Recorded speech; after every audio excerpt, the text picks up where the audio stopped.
Un seul être vous manque et tout est dépeuplé. Ce vers sublime du poète Lamartine exprime si bien notre peine quand nous perdons une personne proche. Ce chagrin est couramment admis pour la mort d'un proche de notre famille. Mais qu'en est-il quand on perd un ami ? Chers auditeurs, nous sommes heureux de vous retrouver dans l'émission Sanctuaire Normand de RCF. Nous sommes aujourd'hui sous la neige avec don Thomas Lapen, chapelain du sanctuaire de Montlégion dans l'Orne. Un temps froid et maussade, un peu à l'unisson du cœur de celui qui vient de perdre son ami. Selon vous, don Thomas, pourquoi cette peine ? Pourquoi cette peine ? Tout simplement, d'abord parce que c'est un deuil.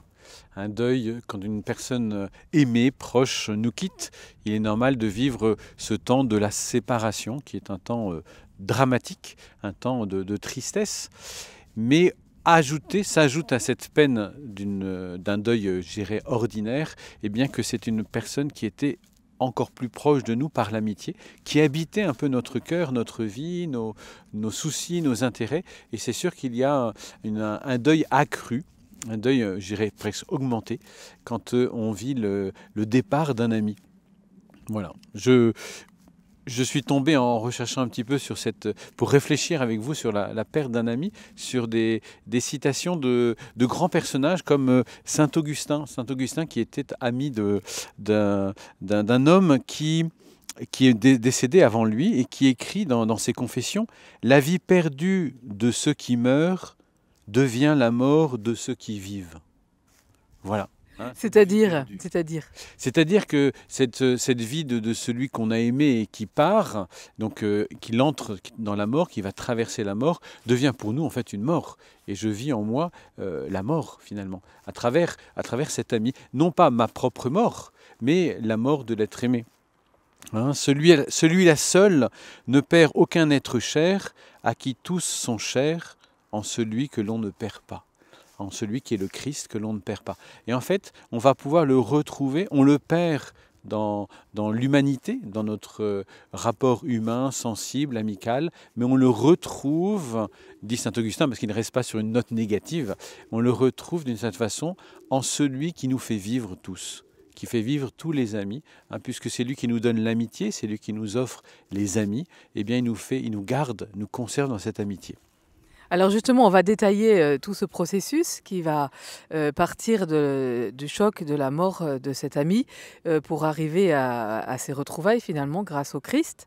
Vous dites que c'est un deuil augmenté. Concrètement, à quoi ça ressemble ? À quoi ça ressemble concrètement ? Bien, l'ami, c'est un confident, c'est un intime, c'est quelqu'un qui est rentré dans notre cœur et nos pensées, à qui nous avons aussi confié des secrets, avec qui nous partagions nos peines et nos joies, qui était une moitié de mon âme. Ça, c'est Virgile qui le dit, la moitié de mon âme. Et ce que reprend d'ailleurs, je permets aussi de citer Saint Grégoire de Nazianze, qui, perdant son ami Saint Basile, étaient très proches, ils ont fait leurs études de philosophie ensemble, au IVe siècle en Cappadoce. Et dans son homélie d'obsèques, il exprime la peine de l'ami. Et maintenant, lui, il est dans les cieux, et là, pour nous, je pense, il offre ses sacrifices et il prie pour le peuple. Car en nous quittant, il ne nous a pas quittés tout à fait, mais moi, Grégoire, mort pour une moitié et amputé d'une moitié, maintenant que j'ai été arraché à cette grande amitié, traînant une vie douloureuse et pénible, comme il est naturel à la suite de cette séparation, je ne sais où j'aboutirai, après la direction qu'il me donnait. Mort pour une moitié, amputé d'une moitié. Voilà, c'est là où ce deuil est augmenté. C'est-à-dire qu'il y a vraiment une partie de moi, de mes confidences que j'ai confiées, de ma vie, de tout ce que nous avons partagé, qui est en quelque sorte parti avec lui, dans son cœur, à tout jamais. Et donc c'est là où il y a quelque chose d'un peu particulier dans le deuil d'un ami, parce que il vit en moi. Cet ami, ça peut être aussi l'amitié conjugale. Je pense que les époux peuvent très bien se retrouver dans cette perte d'un ami, une présence de quelqu'un qui a partagé beaucoup avec nous, de nos conseils, de nos demandes, etc., de nos peurs, voilà, de ce qui a fait notre vie. Eh bien, c'est une grande partie de nous-mêmes qui s'en va. Mais alors justement, c'est compliqué, parce que si on éprouve cette amputation, en même temps, on ne fait pas partie du premier cercle, du cercle de la famille, et et les gens ne vont pas bien comprendre pourquoi on pleure longtemps un ami. Mhm. Alors, comment faire? Oui, parce que souvent l'amitié, elle est aussi quelque chose d'intime, de secret. Et c'est vrai qu'on ne la partage pas avec beaucoup de vrais amis, sans doute, on les compte sur le doigt de la main, comme on le dit, hein, de vraies amitiés. Et donc, c'est difficile de la faire partager, de la faire découvrir à d'autres personnes qui arrivent là, au moment du décès, au moment des obsèques. Difficile de faire partager tous les sentiments qui nous habitent, qui se bataillent un petit peu en nous à ce moment-là, hein.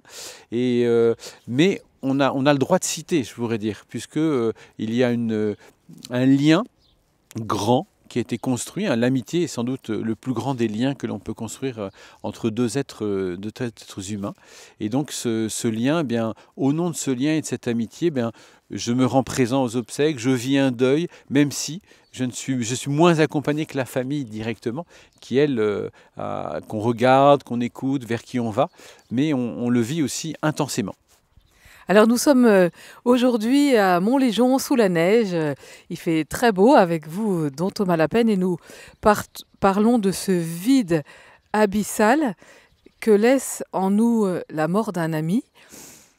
Et nous allons nous demander justement quelle relation on va pouvoir garder avec cet ami qui n'est plus là. Eh bien, ce qu'on peut garder avec cet ami, je pense, c'est cette amitié. Alors c'est vrai qu'elle ne va plus se manifester comme auparavant, à travers des rencontres, une sortie, des discours enflammés, des promenades, des partages intimes de ce que l'on vit, des secrets. Donc toute cette dimension sensible d'humanité, la mort l'a arrêté, l'a coupé. Mais tout ce qui est dimension de l'amitié spirituelle, cette dimension va être conservée. Je vais avoir avec lui un autre rapport, une autre façon d'entrer en amitié avec lui, à travers plus la pensée, les souvenirs sans doute, mais aussi en tant que croyant, à travers le Christ, hein, que le Christ a construit cette amitié. Hein. C'est quoi une amitié? Une amitié, c'est une sorte d'amour, de bienveillance, fondé sur un bien partagé ensemble. Et le plus grand des biens que nous pouvons partager dans une amitié, c'est bien Dieu, c'est bien le Christ, c'est bien le désir de la vie éternelle. Et ça peut continuer au-delà de la mort. Et donc cet amour de bienveillance, je vais continuer à bien voir cet ami, à en parler avec sentiment, avec émotion sans doute, mais aussi avec admiration, avec cet homme-là ou cette femme-là mérite d'être connu, parce que elle m'a beaucoup apporté, elle m'a beaucoup donné. Mais cette amitié, je veux la continuer avec elle, à travers la prière, à travers l'action de grâce, à travers la gratitude, tout ce que j'ai reçu d'elle. Dans l'espérance aussi, parce que cette amitié ne va pas se finir simplement avec la séparation de la mort, elle va aussi continuer dans le ciel, parce que la communion des saints, c'est ça. La communion des saints qui commence déjà dès ici-bas, c'est aussi espérer pouvoir se retrouver, que cette amitié qui a été belle, noble, pure, bénie par Dieu, remplie d'un vrai désir de grandeur l'un pour l'autre, eh bien cette amitié, eh bien, elle va être transfigurée au ciel. Elle va être conservée, elle ne va pas disparaître. Non, au contraire, elle sera gardée et même illuminée par un amour plus grand qui est celui de Dieu, celui du Christ. Et donc cette amitié, ben, elle sera conservée pendant toute l'éternité. Don Thomas Lapen, est-ce que vous auriez un truc quand on se retrouve seul, que notre ami est mort, et que parfois on a envie de lui raconter quelque chose, on décroche son téléphone et puis non, on se rappelle qu'en fait il n'est plus là. Est-ce que vous auriez quelque chose à nous donner pour nous aider? Alors des trucs, je ne sais pas, mais c'est vrai qu'on peut écrire à cet ami. On peut écrire, certaines personnes que je connais ont écrit des livres suite au décès d'un ami proche, une façon de faire mémoire, une façon d'inscrire un peu dans la pierre, en tout cas dans les feuilles d'un livre, écrire tout ce qui a été vécu, tout ce qui a été grand. Et ça, je pense que c'est important de garder en nous les grandes choses qui nous ont stimulés, fait grandir, qui nous ont changé aussi dans le bien, hein, dans la vertu, parce que l'amitié est fondée sur une vertu, hein, un bien que l'on veut partager, eh bien de le garder imprimé en nous et dans l'action de grâce. dans la tristesse, dans la peine, humainement, sensiblement ressentie parce que cet être est parti, mais dans l'action de grâce, dans la gratitude, parce que j'ai vécu quand même des choses extraordinaires. Et est-ce que, et c'est la question moi, que je pourrais vous poser, moi aussi je peux poser des questions peut-être, non, mais est-ce que l'on perd vraiment un ami?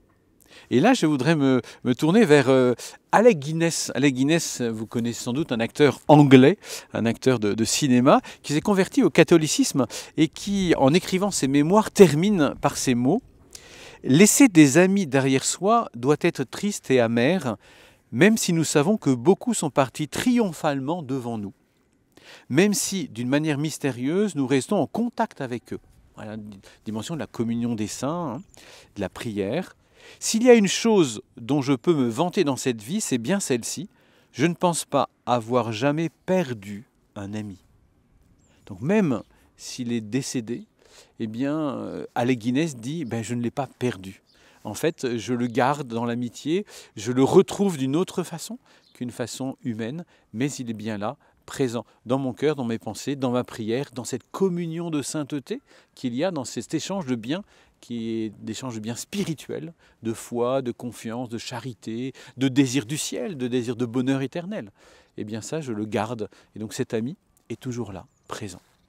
Ça, c'est le miracle, le cadeau du Seigneur qui nous permet de garder nos amis ici et au-delà aussi. Don Thomas Lapen, un grand merci et à bientôt pour Sanctuaire Normand. Voulez-vous que je finisse par une prière? Ah oui, on va finir par une prière. Justement adaptée à ce temps de quand nous perdons un ami. Seigneur, la mort de mon ami est pour moi un mystère douloureux. Viens apaiser mon cœur, que je puisse avancer dans ce moment de deuil. Je te rends grâce pour la vie que mon ami a vécue. Merci pour les moments que tu nous as donnés de partager ensemble et qui nous ont permis de goûter à la vraie joie. Accueille désormais ton enfant auprès de toi et permets-lui de communier à ton amour infini. Augmente en moi la confiance en la promesse de la vie éternelle. Aide-moi à transmettre aux autres le bonheur que j'ai partagé avec mon ami, que les dons que tu nous as faits puissent rejaillir sur notre entourage. Seigneur, entends ma prière pour l'âme de mon ami, pour les morts de nos familles et pour tous nos proches qui continuent leur chemin sur la terre. Donne-leur de cheminer en toute confiance jusqu'au jour où ils te rencontreront. Amen. Amen.